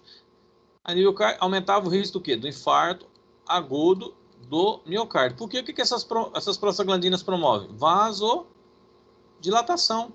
Controla o quê? O fluxo sanguíneo. Se você diminui o fluxo sanguíneo, o que acontece? O cara já tem uma obstrução, aumenta o risco de desenvolver insuficiência renal, ou um infarto agudo do miocárdio, ou uma insuficiência renal crônica. Por quê? Eu tenho substâncias que são vasodilatadoras, lembra? Vasoconstritoras, vamos colocar assim, vasoconstritoras, angiotensina, endotelina, noradrenalina, na hipertensão arterial sistêmica. E eu tenho também o quê? Substâncias vasodilatadoras. Quem que era? Óxido nítrico e quem? Prostaglandinas. Se você diminui prostaglandina, diminui uma substância vasodilatadora. Aumenta a substância o quê? Vasoconstritora. Colabora para a hipertensão e para o quê? Diminuição do fluxo sanguíneo renal. Consequentemente, lesão dos isquemia dos glomérulos e leva a um quadro de insuficiência renal. E aí, então, ele foi para o quê? Farmacovigilância. Vigilância nele. Vigilância. Ele foi para a portaria 344, vendido sob retenção de receita, para verificar se está realmente aqui no Brasil, está tendo riscos de infarto agudo do miocárdio ou de insuficiência renal crônica. Tá bem? Aí apenas a utilização, né, mostrando quem são os seletivos. Lumacoxib, Rofacoxib, Etocoxib, Valedocoxib, todos os coxibs, está aqui. São mais seletivos para quem? São mais seletivos para COX-2, né? Patológica. Mas eu tenho que lembrar, lembra, ó, fica de olho, que eu tenho o quê? A COX-2 fisiológica. Tá bem? E a COX-1 está presente onde? No trato gastrointestinal. Então, esses ARNs aqui têm menor efeito o quê? Menor efeito no trato gastrointestinal. Só que tem maior efeito cardio, em termos de reação diversa, cardio-renal. Então, se correr, o bicho pega. Se ficar, o bicho come. Então, tem essas duas situações. Quando você tem que é um fármaco que tem menor efeito gástrico, COX-2 seletivo. Se ele for um adulto jovem que não tiver problema cardiorrenal, tranquilo, pode ser utilizado. Agora, se ele já for um cardíaco, insuficiência cardíaca, já utilizou um stent, utilizar um ARN seletivo, opa, vamos pensar, né? Aí tem lá, ó, Celecoxib, que é o conhecido como Celebra, Rofecoxib, que é o Vioxx, que saiu do mercado, foi o primeiro que saiu, que deu esse alerta no mercado, tá bem? Todos eles são o quê? Seletivos para COX-2. Então, a ação dele anti-inflamatória periférica. Tá bom? Então, se a gente observar, o que eles têm? Todos eles, o que eles têm de diferente aqui? Olha lá. Todos são absorvidos por via oral. Muda um pouquinho a questão da absorção. Umas vão mais rápido, outras mais lento. Tempo de meia-vida, observa que não muda muita coisa. né? Só vamos aqui ao etocoxib, então tem um efeito mais prolongado. O lumacoxib, a absorção dele é mais rápida, né? Então aqui já tem um diferencial. É a farmacocinética. Tempo de meia vida mais prolongado. Metabolismo, são todos metabolizados pelo citocromo P450, né? Aqui eu tenho metabólitos que são, né, inativos, e aqui alguns são ativos, e a dosagem, tá bom? Hoje praticamente o que? Não sei, o Prexige eu acho que saiu do mercado, o Vioxx foi o primeiro que saiu, e hoje eu acho que tem o Celebra e o Bextra, né? Que ficaram no mercado sob farmacovigilância, tá bem? Mas o Vioxx foi o primeiro que saiu do mercado. Bom, então quando a gente estava falando do efeito gástrico, eu tenho que lembrar o seguinte, como é que é a produção do HCl? Como é que você sintetiza HCl no estômago? Vamos começar aqui. Bom, eu tenho 3 estímulos. Eu tenho acetilcolina, que é o vagal, quando você vê a comida, tá bom? Você tem quem? Você tem a histamina, que é produzida na própria mucosa gástrica, segundo estímulo. E você tem o terceiro, que é a gastrina, que também é produzido pelo trato gastrointestinal. Atua em receptores diferentes. Isso aqui atua no receptor M2. Isso aqui no receptor de gastrina. Isso aqui no receptor H2. H2. Chama Jesus de Genésio. Tá bem? Então isso aqui vai ter como transição sinal aumento de cálcio. Quando vez você falar que tem cálcio, gente, tem o IP3 aqui, ó. IP3, você lembra da fosfolipase C. Então o receptor vai ativar a fosfolipase C, liberar IP3 e cálcio. E aqui o H2 está acoplado na proteína G excitatória, aumenta o que? Ativa a adenato ciclase, aumenta a MP cíclico e ativa a proteína quinase. Ponto. Ativou uma proteína quinase. E essa proteína quinase? Proteína quinase. Quinase, a ação de enzima, ASE. ASE. Ela vai ativa quem? A bombinha de prótons. E aí o que que faz? Joga lá o íon, se complexa com HCl também e forma o quê? O ácido clorídrico. Beleza? Tudo bem. Para se opor a isso daí, eu tenho quem? As prostaglandinas endógenas. Que vem da onde, professor? Vem lá da COX-1. Lembra disso? Então, na sua mucosa gástrica, você também produz o quê? Aumenta a expressão da enzima COX. Produz quem? Prostaglandinas. Quem que são elas? Prostaglandina e a prostaciclina. O que que elas fazem? Se ligam nos seus receptores prostanoides, que está acoplado a proteína G. Uma proteína G aqui, ó, é inibitória, diferente do H2 lá, que é excitatória. Então, ela inibe quem? Adenato ciclase, diminui a MP cíclico. Não ativa proteína quinase. Inibe bomba de prótons, diminui a HCl. Certo? Então, nós temos, então, a prostaglandina endógena, minha regula. O que que ela faz? Diminui a produção de HCl. Aí sintetizaram quem? O misoprostol, conhecido como Cytotec. É uma prostaglandina sintética. Cytotec. A princípio, foi utilizado para quê? Para agir nos mesmos receptores das prostaglandinas endógenas, diminuindo a produção de HCl e estimulando muco e bicarbonato. Tá bem? E o que que essas prostaglandinas fazem também? Estimula a produção de muco e bicarbonato. Então você tem um mecanismo de defesa. Qual é o mecanismo de defesa?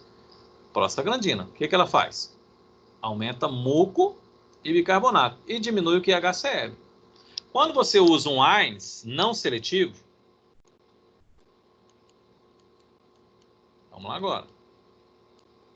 Um AINES não seletivo. Então o que que ele vai fazer?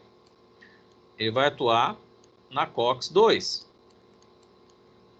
patológica, diminuindo o quê? O processo inflamatório, diminui sua inflamação. Mas atua também na COX o quê? Na COX-1. Presente aonde? No trato gastrointestinal, no TGI. O que que acontece? O que você faz? Diminui a produção de prostaglandina. Se diminui a produção de prostaglandina, vai diminuir o freio. Aí quantos estímulos você tem? 1, 2, 3, para produzir HCl. E quantos você tem de freio? Só prostaglandina. Então você, quando usa um AINES, o que acontece? Você aumenta, né, de certa forma, a produção de HCl pelos outros estímulos. E diminui muco e bicarbonato. Então aí favorece o desenvolvimento de uma gastrite. Tá bem? Mesma coisa aqui, ó. Ó, COX-1 prostaglandina. Lá nas células, né? As células parietais do estômago, o que ela faz? Prostaglandina inibe a produção de quê? Inibe a produção de HCl. Então diminui a produção de HCl. O que a prostaglandina faz? Estimula a produção de muco. Estimula a produção de bicarbonato das células parietais. Então estimula ela a produzir muco e bicarbonato. Tá bem? Então você tem um mecanismo de defesa, 2 mecanismos de citoproteção, 3 mecanismos de citoproteção e o 4º mecanismo é o quê? Ela tem um bom fluxo sanguíneo. Se lesionar essas células aqui, ela produz vasodilatação. Produz também? A vasodilatação irriga o local, regenera mais rápido. Então você tem o 4º mecanismo, que é o próprio fluxo sanguíneo. 4º mecanismo. Agora você utiliza um AINES. Muito bem. O que o AINES faz? Diminui a produção de prostaglandina. Diminui a camada de muco. Diminui a camada de bicarbonato. Aumenta o quê? Aumenta HCl. Aumenta a produção de HCl. Agora vamos lá. Íons H+, ó, H+, mais Cl-. Os íons H+, o que eles vão fazer?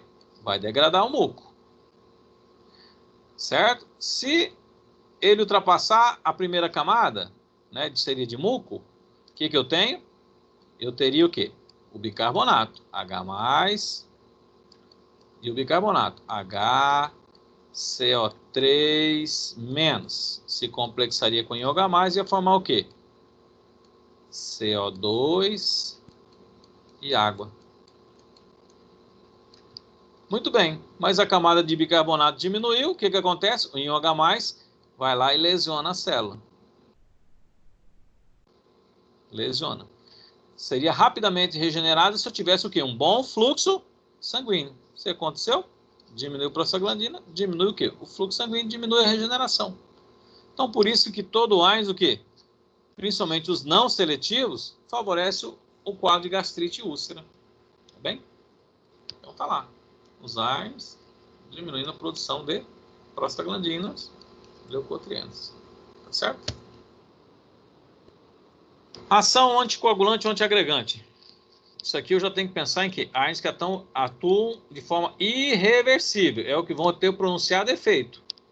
Então nós vamos lembrar de quem? Ácido acetil salicílico. Ele se liga onde?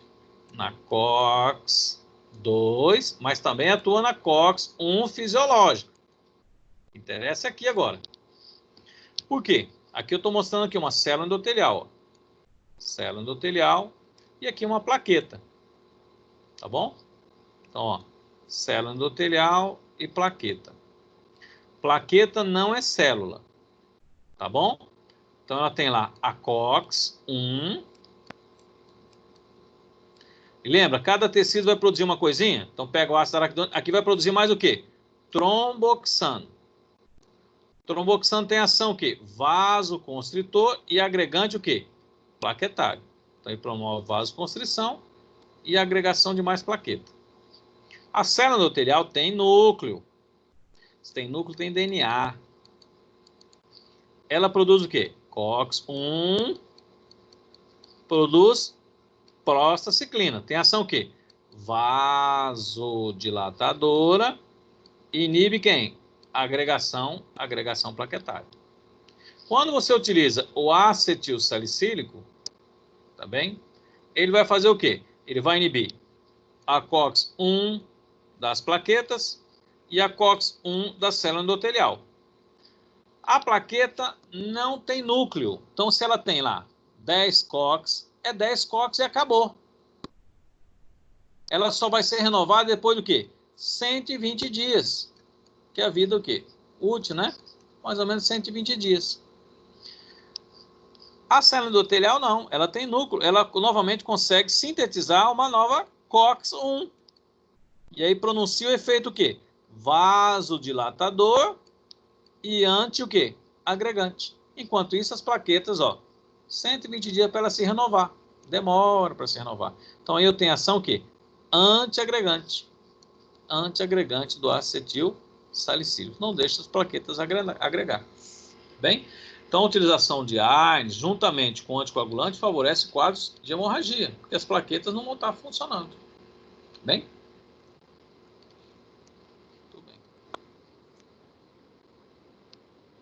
Bom, isso aqui é um mecanismo, né, de controle da pressão arterial. Então, quando diminui a pressão arterial, lá no arco da arteriole, no seio carotídeo, ativa quem? Centro vasomotor. Descarga simpática. Libera quem? Noradrenalina. Promove aumento da frequência cardíaca,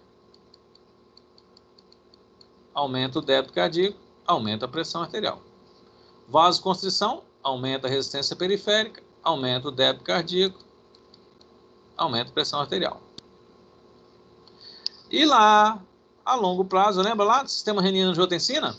A noradrenalina promove o quê? Promove vasoconstrição da arteríola aferente. Se promove vasoconstrição, diminui o fluxo sanguíneo. Noradrenalina liberada lá, ó. Diminui o fluxo sanguíneo. O que acontece? Liberação de quem? De renina. Renina converte angiotensinogênio e angiotensina 1.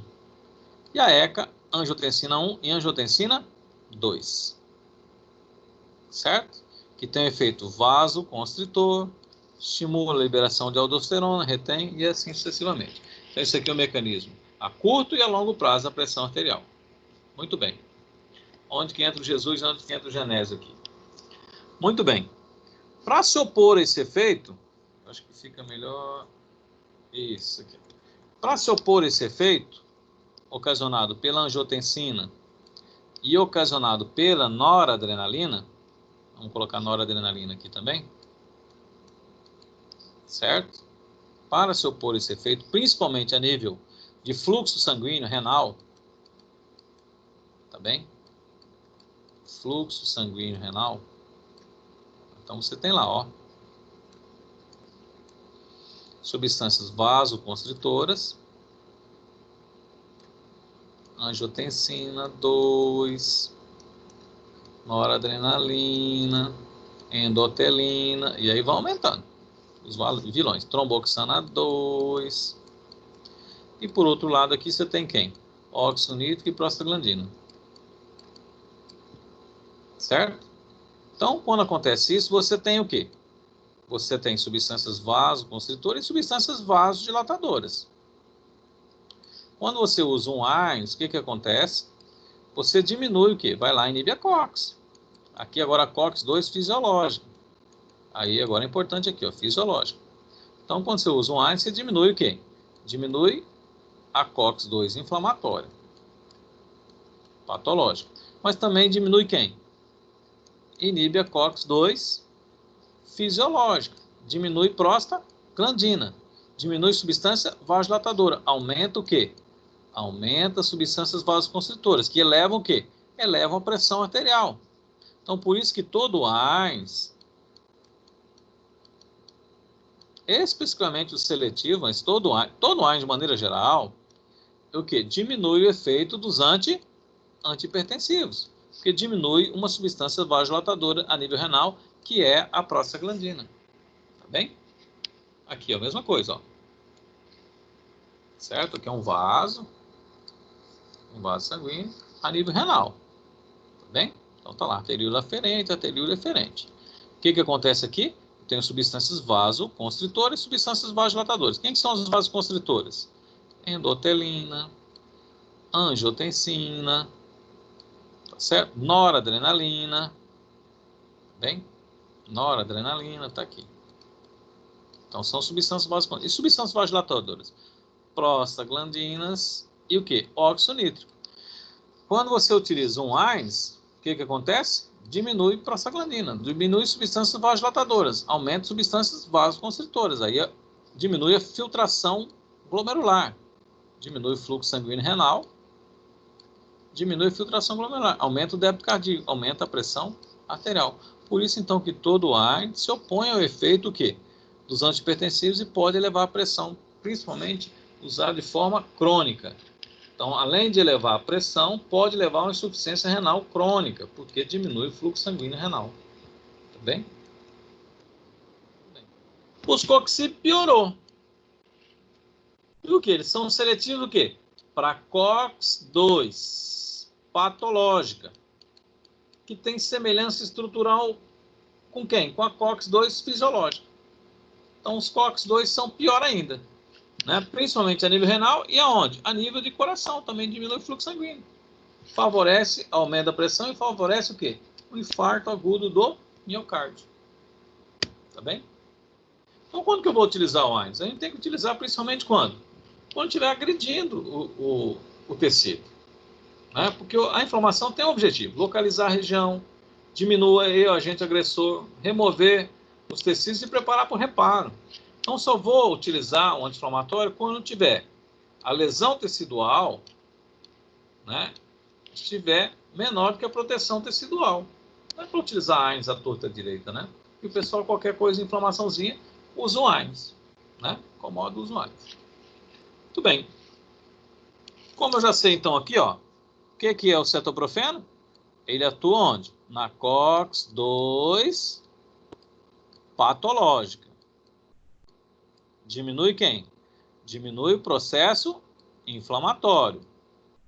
Mas qual que era o probleminha dele? Ele atuava também onde? Na COX-1 fisiológica. Estava presente aonde? No trato gastrointestinal. Então, diminui o quê? Diminui a proteção do estômago. Do estômago, lembra? Muco, bicarbonato. Estômago. Para evitar, então, isso aqui, para utilizar, o que eles fizeram? Associaram cetoprofeno, tem ação anti-inflamatória, e para diminuir os efeitos gástricos, associaram um inibidor de bomba protônica, um IBP.